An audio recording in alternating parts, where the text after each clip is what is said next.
Hey guys, Bam here. So with the rework of the league mechanic, people are going crazy with crafts for a reason. It's now super easy to craft uh, incredible items and multiple items at once. I will not go into too much detail right now, but just know that corpses in general climb up in price like crazy. So this Atlas strategy uses that. So here you can see I picked up one of the corpses, but it's not one of the good ones, but I'll talk later about those. And yeah, pretty much this strategy works with corpses and Allflame, focusing on that stuff, plus a bunch of Scarabs. And also, it's a one and all, so you also have the bus rush, so getting Guardian maps and stuff like that. And especially T17 maps. Because TV17 maps sell for around 60 chaos, more or less, depending on if you have more at a time, and depending on what type it is. So yeah, if you follow, as you can see here, we just drop a fortress, so that's like 60 chaos. And if your build is fast, you could do this in a minute, minute and a half, uh, maybe even less. But yeah, right now my build isn't the best just yet. But still, as you can see, we killed pretty much everything with ease. And we don't, the best thing about this is that we don't use any scarabs. So pretty much we put the map in and we just go. You could be using Allflames if you want, but it's not needed. If you don't want to interact with the league mechanic, you can just do Alch and Go and straight up clear all the map and pick up the loot. The biggest downside to this strategy, I would say, is that so much stuff drops that most of the time you will have to do like 2 runs of the map, like picking up stuff and then coming back. Depending on what's your threshold for it, though. But yeah, because you have to remember, corpses uses 2 space and they do not stack, even if they are the same one. So yeah, it fills up pretty fast. But aside of that, yeah, it's an easy strategy, and as I said, since the league mechanic has been reworked, people are buying corpses like crazy, and I'll show you which one are actually worth money. Alright, if we look at PoE Ninja, there's a category for the coffins, so pretty much corpses. You can see which one are the most valuable, but keep in mind that they will change in value because people are creating new items every day. But well, this is the first day, but it will change from day to day. So yeah, keep that in mind. Some may climb up in price while some may fall. So yeah, this is just an indicator, but you can use that to guide yourself. Just keep in mind, of course, the least common one are more valuable. So the plus to whatever is super common. So those are, even though they're needed for crafts, they're not the most valuable one. Okay, so let's say plus 500 lightning. Well, okay, it's needed if you want to craft something with lightning, but again, it's so common that's not the highest price one. And just like anything, if you have a couple of them in bulk, people will pay more for them. What happened is yesterday when the patch went live, I would message people for the new corpses, and if they had more, I would pay more per. So for example, each item in a row, I would pay normally pay yesterday I would pay 25 chaos for, but if they had 2 or more, I would pay 30 chaos per. So this is something you can also do, stack up a bunch of them. But yeah, the link mechanic now is crazy. It's on like the tier level of harvest, maybe even better. Even though you cannot like keep working on your item over and over like it was when the harvest first got out, but still, it's the link mechanic is crazy now. Well, with that being said, you don't have to interact with the link mechanic if you don't want to. It's super complex to come up with your own stuff, but if you can always pick up stuff from other like content creators and stuff like that. But this strategy will not rely on crafting, only on getting the corpses and selling them. Alright, with that being said, let's now take a look at the atlas. So it's not perfect and it's not completed, but this is what I'm working with right now.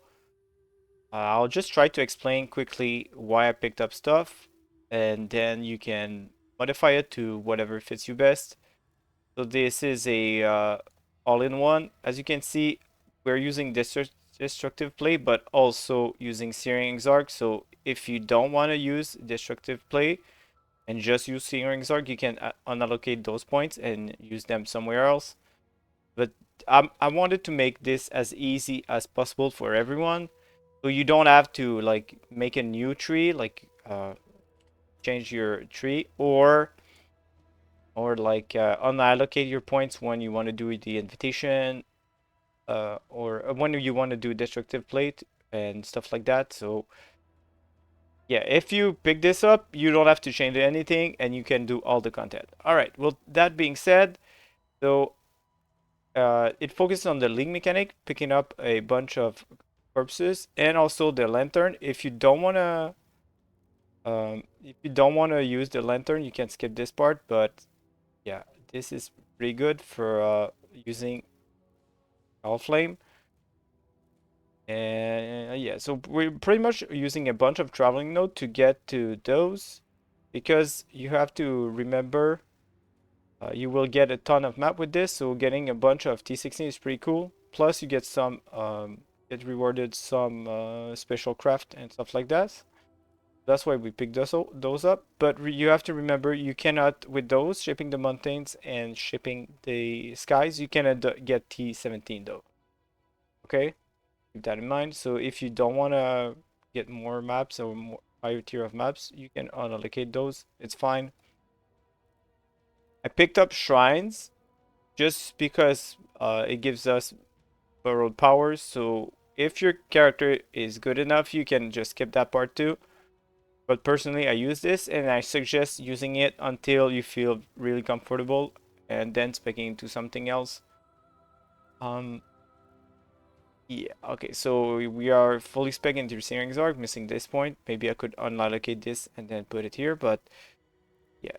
And we're trying to farm the altars to get a bunch of bubblegum currency and also some scarabs. You keep in mind that the altars give you scarabs, and then you can get way more scarab, because we're also spec into a lot of scarabs. If you look at it, we have a lot of points into the scarab stuff. I'm not sure which one I want to focus on the most, but I know that Anarchy Scarabs are worth a ton, so some of them at least. So this is the only one I actually allocated in. The other ones I'm not sure just yet, but Remarkable Relics is super important because you have more chance at getting the high tier Scarabs, so pretty much the more common ones.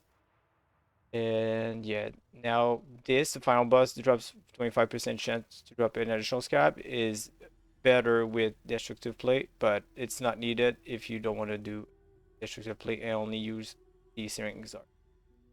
Alright, then again, the League Mechanic, and also we picked up all those, so Vivid Memories, Remnant of the Past, and Conquered Conquerors, just to get a bunch of um, Guardian maps. If you don't want to do the Guardian maps, you can sell them. If you want to do them, make sure you have destructive play when you do them.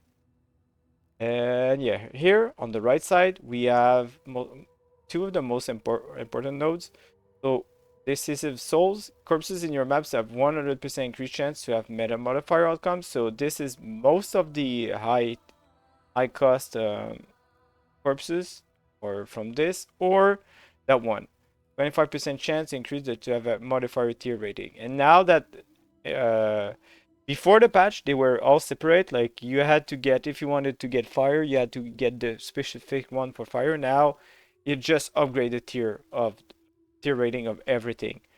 So that's why it's way easier to craft now, and a bunch of other stuff too. But yeah, you can pick this too to just get them, and they sell pretty quickly. So yeah, so as I said, bunch of scarabs, a bunch of maps, and the league mechanic. Okay, now if we have a look at the scarabs I got, you can see I've actually used a bunch of them too, because I tried so many different things. But yeah, this is just a one of the technique I found out using Alch and Go. It's pretty easy, does not need any investment. So you don't have to rely on trading or on the price of whatever scarab. If you want the good thing about this, you can move on to a strategy that uses Scarab with one of your other atlas before, because you will be able to afford it since you farm the Scarabs yourself. But yeah, as you can see, I didn't get any of the super rare ones. Still wondering how to get them, but yeah, I got some of the other ones. They do sell for more in bulk, as always. Some sell for 60 chaos, some even for close to a divine. So yeah, it's pretty profitable with the scarab, and there you get so many of them, it's stupid. So now, with that being said, let's take a look at the price of the scarabs. So here we have all the super high price, but don't think about those. I don't know why that one is like one of the most valuable, as it is like just 5x chance to get 5x number of divination cards, but still not guaranteed, so it's weird. But aside of that, yeah, it's it's pretty crazy for those. But once we get here, this is something we can get access to. Oh yeah, you can see like 60 chaos, 70 chaos. Even that one, 100 chaos. I sold one of them for a divine earlier today. Oh yeah, you can get a bunch of Scarab that are worth. There's also a bunch of them that are only one chaos, but yeah, keep in mind if you want to use them yourself, instead of having to rely on trading with other people, you just use them from your tab. It's way better. You don't have to message a bunch of people. And the weird thing about Scarab right now is, since no one really knows the value of them, of most of them, most people are not selling them. Even though they list them, they do not sell them. So if you can farm them yourself, it's pretty cool. Yeah.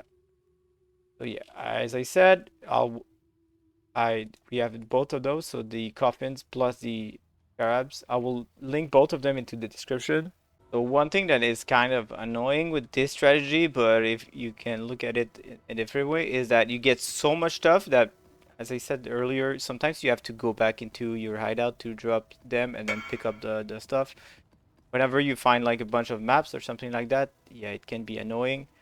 But well, yeah, this is a downside of it. So make sure you have a lot of room, not like I have right now. I have a bunch of Allflame stashed into my inventory. So yeah. And now we'll go back and you can see like the crazy number of maps we have. It's insane sometimes. So this was using an Allflame, but you don't have to do this if you don't want to. But yeah, like there's a bunch of them, and I will not go over every single one, but yeah, there's like 4 or 5 other packs of maps somewhere else into this map, so we have to go back, drop all of them. What I should have done is actually drop all the Allflame and all the stuff I use for crafting my maps in my inventory to be able to pick up more of them. Alright, here we have a bunch of corpses I actually sold. Most of the time I will keep them because I want to craft with those, but I just wanted to share with you that you can actually sell them, because people were wondering like, how can you sell them? They go for 105 chaos, but only the most common one go for that cheap. One more thing I wanted to talk about, I don't know why exactly, but it happened twice on Toxic Sewers, so sometimes you just cannot pick up the corpses. I don't know why, if it's like because the area is too tight or something like that, but it happened to me twice, but both time was in Toxic Sewers, so be careful.